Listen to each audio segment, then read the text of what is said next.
મોબાઈલમાં કદાચ તમે મોબાઈલ જ આજતો વધારે સૌથી વધારે આજનો માણસ જો સમય આવતો હોય તો પોતાના મોબાઈલમાં, તો એ જ મોબાઈલ તમને ગેરમાર્ગે લઈ જવાની કોશિશ થાય છે. સાચું ખોટું? તો એ જ મોબાઈલમાં રહેલું સતના માર્ગે લાવું છું. લો, તમે મને મોબાઈલમાં જોવો છો ને, મોબાઈલમાં વાપરો છો ને, તો એ જે મોબાઈલ તમને ખોટી દિશામાં ખોટા માર્ગે લઈ જતો હોય તો એ જ મોબાઈલનો સદુપયોગ કરી અને તમને સતના માર્ગે લઈ જઉં છું. આવી હું રામ મારી મેલડી.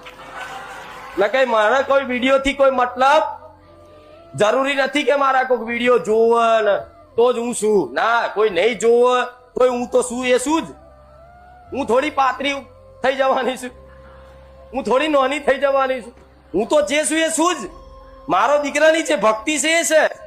એમાંથી કોઈ નહીં આવે તોય નહીં ફરક પડતો, કોઈ વિડીયો નહીં જોવો તોય ફરક નહીં પડતો, યુટ્યુબ ચેનલ નહીં રહે તોય કઈક ફરક નહીં પડતો, આ મઢ નહીં રહે કાલ તોય મને કોઈ ફરક નહીં પડતો. હું તો જેમ છું એમ છું.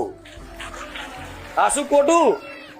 પણ આ તો કઈક મારા ભગવાને ઉદ્દેશ મેલી અને કદાચ તમારા જેવા દુખિયારાઓ જે દુખી થાય છે અને જે દુખી થઈને તે ખોટી દિશાઓમાં કદાચ પોતાનું દુઃખનું સમાધાન લેવા માટે જાય છે.